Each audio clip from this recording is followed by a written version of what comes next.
everybody. It's Friday, April 17th, and this is episode 0001 of the Friday Five, featuring John, Justin, and Bart. Justin, coming from Alabama, why don't you say hello? Hi there, I'm Justin Nance. I'm a senior developer here at SUMO, and yeah, sorry about the lack of color. I don't think we've got that in Alabama yet. All right, and over to you, Bart. And I'm Bart, head sumo at Sumo Heavy, that guy right there. And I'm John, your host, moderator, and creative guy over at Sumo. So let's start things off. We're going to talk about 5 things in technology this week, technology and e-commerce. The first is the Apple Watch. Yeah. So I'm not getting one, but we will have them in an office because we need them. I think it's a ginormous piece of shit. Yeah. I mean, tell us how you really feel. Let's be real here. They've set the I mean, it's a great product. Don't get me wrong. There's definitely a space for e-watches, but this just isn't it. They've priced it way too high for what you're getting. I mean, you don't want to buy a $17,000 watch? No, I really don't. I really don't. I think they're leveraging their brand too much. They're hoping that just because they slapped a fucking half-eaten apple on it, that people are going to buy it. And I think they will. That's the funny part. That is the funny part. I think that I'm somewhere in the middle where I don't see a use for it. I don't see the gotta have it use case for it yet. That being said, I don't know why anyone would want to spend $17,000 on a version 1 watch of any type of technology. Yeah. Well, let's start at the ground floor. Let's talk about the entry-level model, the $300 aluminum casing, glass lens, just basic model. It's just not, to me, it's not going to be competitive. I mean, having owned an e-watch, I mean, I've got a Pebble, and the only time I really see value out of the Pebble is when I'm traveling, when I can get updates, when I can get meetings and notifications, when I don't want to have to pull my phone out of my pocket. But day to day, do I want to know when it's fucking someone's birthday? No, I don't give a shit when someone tweets a picture of their dump. I just don't. I don't want to. I just don't see the value there. Right. Well, I see Brody, instead of doing this on his phone, doing this all the time. Yeah, pretty much. I mean, from let's talk about from sort of the commerce world. I mean, Apple Pay has been in there. I actually love Apple Pay for getting your wallet and paying with Apple Pay in a cab is fantastic. So just touching, like, hey, I just paid is even better. I think that's the big point of difference with the Apple Watch between any other smartwatch. The thing that bothers me, and I'm sure this will be addressed in later versions, is that you've got this thing that A, doesn't function without your phone, and B, you have to charge it once a day. When you wear a watch, you want to put a watch on and just forget about it. I have the smartest watch in the world, a $20 Timex, and it tells me the time and it lights up, and that's great. With all this other functionality, if you have a watch that's supposed to also measure your fitness, one of the things it's supposed to do is measure your sleep. How can it measure your sleep if you got to charge it every night? So now you've got the whole range anxiety thing going with. You don't know if your phone's going to be charged up enough. You don't know if your watch is going to be charged up enough. And God forbid, if you have an electric car, you spend your entire day just worrying about batteries. Exactly. And going back to Bart's point about being able to tap for Apple Pay, all right, yeah, it's cool, but to me, it's almost a novelty feature. I've got Apple Pay on my phone, and it's not that big of a deal to pull it out of my pocket and tap to pay. And the number of retailers right now that actually support Apple Pay is fewer, and I mean, they're few and far between.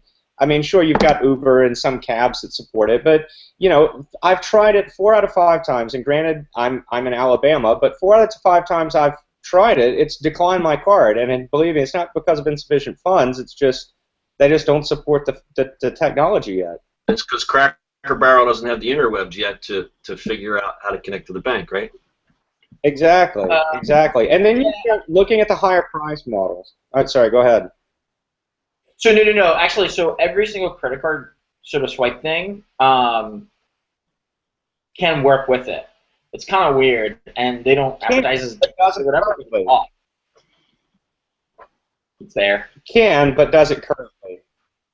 Oh no, so like Rite Aid and CVS have it turned off, whereas Walgreens and like Dwayne Reed in New York, they have it on. It's great. I walked in this morning and bought something right there. I kind of love it. So how do you guys? How do you guys feel about the? All right, who's talking? Sorry, I don't want to step on your thoughts. I had one more point on the Apple Watch because it really irks the shit out of me, and it's that they have the higher priced models. Like you're talking a $10,000+ watch. It's stupid. You would have to be an absolute fucking idiot to buy that watch. I'm sorry. It's a piece of tech, you know? Yeah, there's a luxury watch market out there. It's a niche market, but there is a luxury watch market out there. But what you're paying for with a luxury watch is it's the masterpiece of it. It's a handcrafted timepiece. It's an engineering marvel. I mean, what they can do, and you're really paying for a work of art. And the Apple Watch it isn't. Agreed. You're not going to be able. Yeah, we'll see how it pans out. This isn't your grandfather's Rolex sitting. Yeah. Exactly. You know. This thing is going to be, you know, just like I have my first iPhone sitting in the drawer. It's like, look, son, this is the first iPhone, but it can't do anything. It becomes a non-functional brick. Right. So, exactly. I mean, for us, you know, we'll have them in an office because we have to. I mean, it's part of the job we do. But I'm not going to have one just yet. It is what it is. So, moving on, John. When are you sending me mine? Get over it. Development. Exactly. All right, moving on. Number 2, Instagram e-commerce. Interesting. I guess they finally decided to monetize something. Well, the way I look at this, and I look at it from the UI standpoint, is that it's going to be just like Tumblr, where you're scrolling on your mobile, and every fifth card is going to be an ad. The point of difference is that you're going to be able to buy things right from that. So for instance, Banana Republic will have an image on there, and it'll have, here's the great new shirt that we have. You know, it'll link right to that, and you'll be able to make a purchase right from Instagram. I think that's a real point of difference. Yeah, I think so. From perspective of that is like, I think they're also targeting sort of the tween market, because the teens and stuff like that, they're not using Twitter, they're using Instagram. I mean, I think it's a big use case for them. So I think that's better. Yeah. I mean, it's, you know. No, I think it's a good move on their part. They really needed to monetize something, so I mean, I guess it's the natural way to do it. Well, it's either that or ads, right? And Twitter's doing ads just fine, but I don't think they're getting a lot of it. And Instagram has been doing ads for a bit, and I think the e-commerce part of it is going to be a lot better shot. I hear that it costs a lot to pony up to get into the program. It costs $200,000 just to sign up. So they're going to just keep top-tier retailers at this point. You know, those that have the financial wherewithal to run a test like this, and then I guess as it becomes more successful, they'll drop it down and let other retailers inside. Because, you know, for me, if I was a guy selling T-shirts, I would love to just be able to put, you know, here's my newest T-shirt design. If you like it, press here. Because what I see is a lot of smaller artists and things that have websites and things, and Instagram is highly curated for that, for the creative market. But to find someone's work, you've got to, and it's all because of the way the UI is designed, is that you have to click back to their profile, and hopefully that there's a link inside of there. Otherwise, it's just, oh, pretty pictures, pretty pictures, pretty pictures. And I think it's it was just kind of weird that they're going top tier, right? Because you would think all the startups or the smaller companies would be more interested in that than top tier stuff, right? Because the tests are expensive. I think it might be a smart move on their part, because they're really just testing the waters here, and by going top tier, they're getting a major cash infusion up front, and if it fails, it's not like they've got 1 million people already signed up trying to get their ads out there. I mean, I think it's kind of smart going with the large retailers to begin with. Yeah, that's true. That's not, yeah. I mean, they got to monetize something, right? I mean, they got blocked for so much from Facebook, so they got to prove their worth. Exactly. All right, moving on. Okay, let's talk about Amazon. There was 2 things from Amazon this week and the week before. We have the Amazon Dash, which is that little button, and the Amazon Echo. Let's start with the Dash. I think it's a great idea. What do you think? Yeah? I think it's a great idea. You know, especially living way the fuck out here in Alabama, I mean, we order pretty much everything off Amazon. You know, everything from paper towels to toilet paper to dog food, the day-to-day essentials that the average American might pick up in a grocery store. And if you make it easier for your average household to buy those items and have them delivered and save them the time of having to pick them up when they're out, it's a great idea. It's true. It's true. I mean, you know, living in New York is a little different.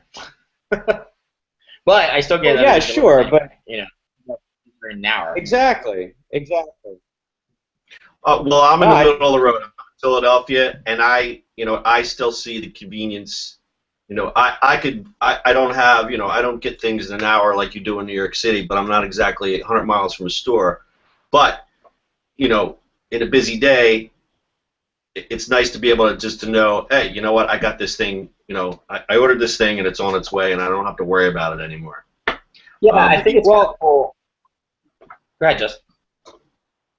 Yeah, I was going to say, well, I mean, I definitely see the value. No matter where I lived, even if I was 5 minutes from a store, you know, we've got a new puppy here.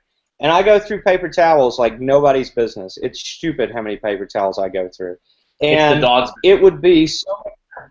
Yeah, no, it would be so much more convenient rather than having to add to the grocery list and be like, oh, I need to remember to pick up paper towels, or worst case scenario, you run out and then you're like, oh shit, now I've got to go run to the store and get some more because, you know, there's stuff on the floor here. It would be infinitely more convenient for me if when I'm down to the last roll, I hit one single button and it's on the way. Think of diapers. Think about people with kids and diapers. Exactly. You know, and detergent, the use case that they would show is the detergent. That's the prime thing where it's, here's the button, mount it on the washer, I'm out of detergent, boom, I got detergent on the way. It's great. Right. And what's the price point on that? I think I've sent it for free. The button itself is free. You have to be a Prime customer to sign up. I signed up. They haven't notified me that I can be a part of it yet. But what you do is then you curate the products that you want to have the Dash button programmed to. So prime examples are the soap, diapers, paper towels, things like that. I buy a lot of Larabars. So what I would do is I would put that stupid button right where my Larabars are and go, boom. The great thing is that you know, the first time I saw that, I said, what's to stop a little kid to go, ooh, button, let me push this 100 times. But what'll happen is every time you order, the button is disabled until that shipment arrives. Then the button reactivates itself by some sort of Disney magic. What if I need more than one? What?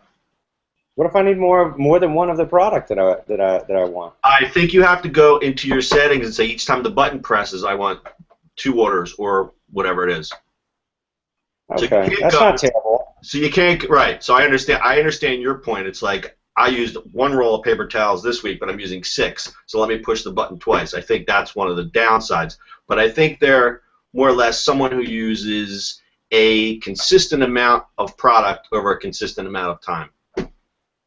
So do you have multiple buttons, one for each product, or do you have a singular button? And it's tied into, isn't it tied to a specific brand? Yeah, each brand has its own button, and the button's branded with the actual logo on it. So you can have one for Maxwell House Coffee, you can have one for your detergent, and it's branded. So you can have these buttons all over your house. I'll be interested to see in the long run if the cost of giving away the button for free is justified by the increase in Prime memberships and the increase in sales from using the button versus using traditional methods of purchasing. I think that's the Amazon business model, is that they'll put something out there, see if it sticks, and if it doesn't, you'll sure to see it just disappear, much like the Fire Phone. Right. Yep. Right. Speaking of another piece of Amazon technology, the Amazon Echo, which I was all excited about when it came out in January, and I, of course, ordered one. Well, I forgot all about it, and it showed up at my door yesterday. The Echo, which looks like this, is basically a big Bluetooth speaker which acts on voice commands, very similar to Siri, Cortana, and all those other types of devices. The thing is, the point of difference is it connects to the Amazon mothership, and I think basically the point behind this is, again, to get you to order more products from Amazon. Justin, I know that you think that this thing is completely useless. I'm kind of middle of the road. I think that this kind of thing would be great in your kitchen as kind of an ambient device, something that you can just interact with whenever you wanted to, as opposed to your phone, which you have to actively actively turn it on to use it. All right, so let's talk about this.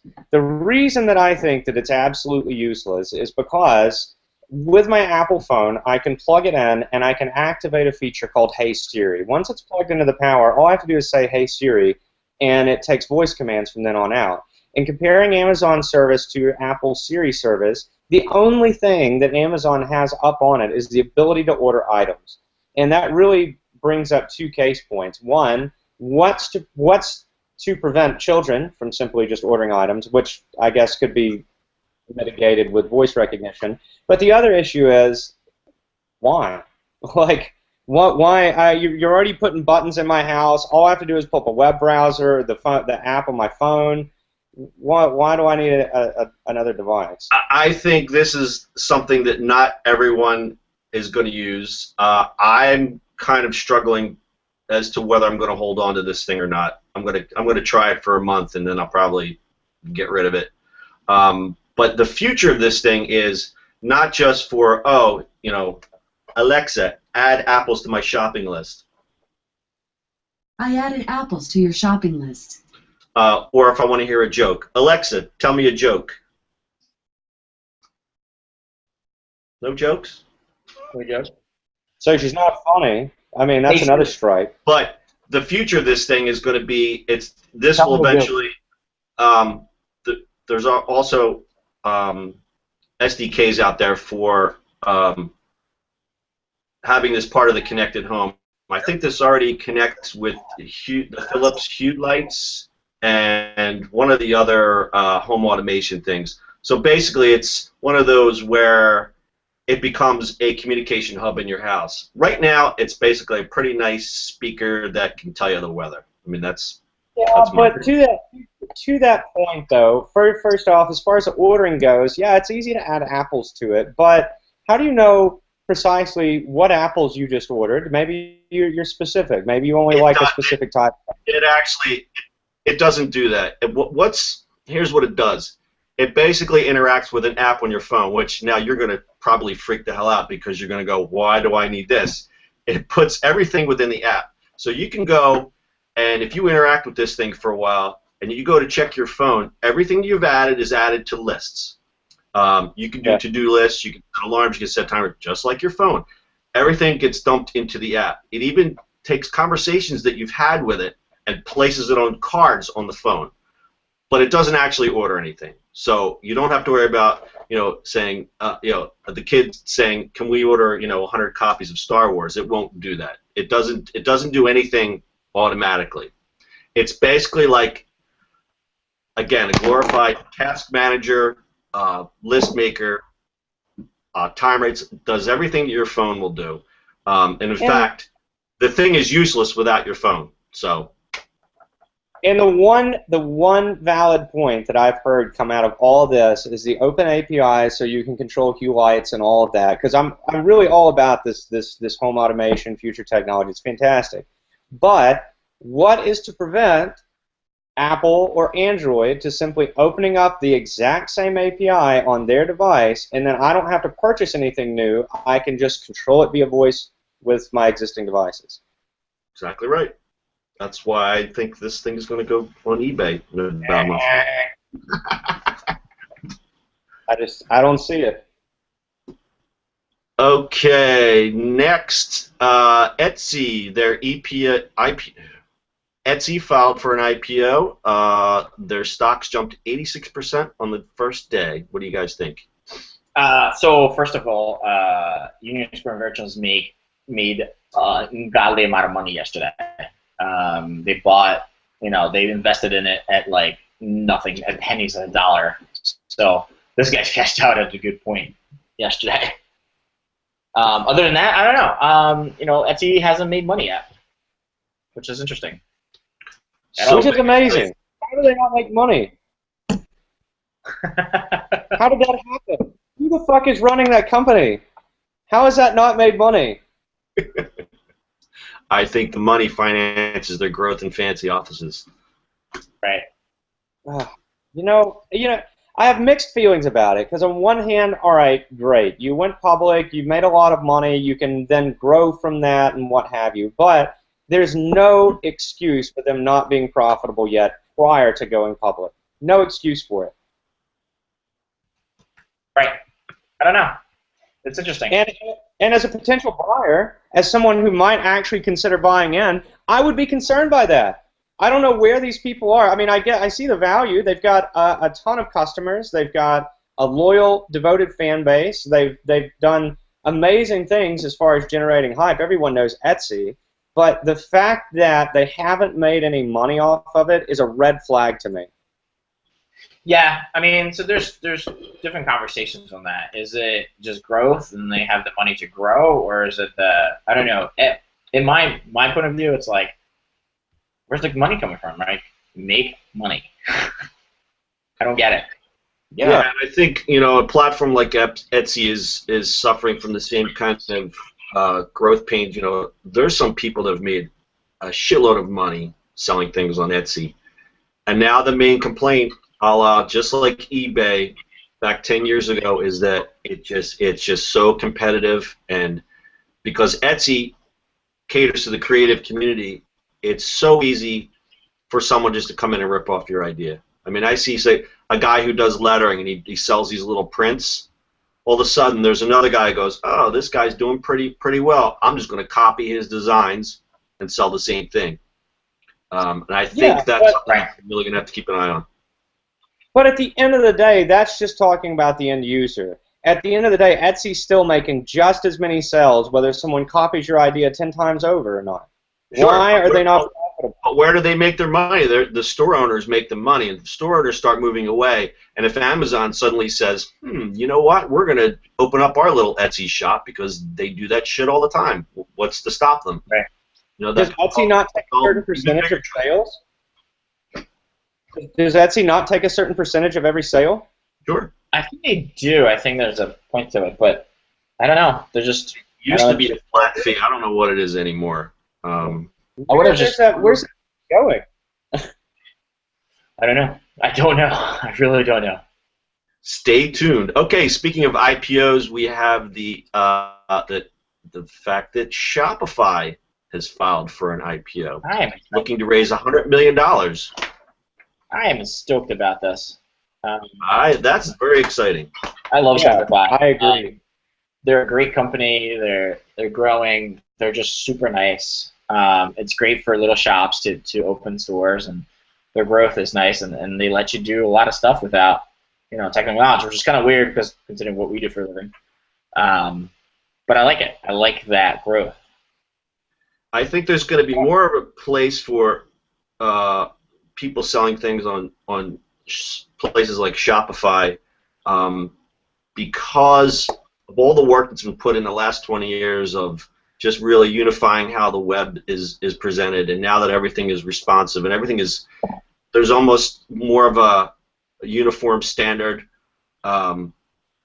It's just so much easier. It's like if you have products to sell, all you got to do is just pick your platform and what your price point is. If you want to do, if you're a guy with 10 products, Shopify might not be the way to go. But if you've got a line of 10, 15 products, and you're able to manage your inventory, there's just no reason why you do something like that as opposed to building something custom. Right. All right, so I'm going to take my usual position and shit on this a little bit. I don't think that they needed it. I think they were getting enough growth, they were getting the brand recognition that they needed, and I don't think that they needed to go public yet. I think they should have continued on the path that they're on, and they would have continued to grow. Maybe not as exponentially as they are right now, but they're also taking on a lot more risk by taking that money and going public. They should have continued on with it for a little while. Possibly. I mean, the market for IPOs is hot right now, so why not take advantage of it?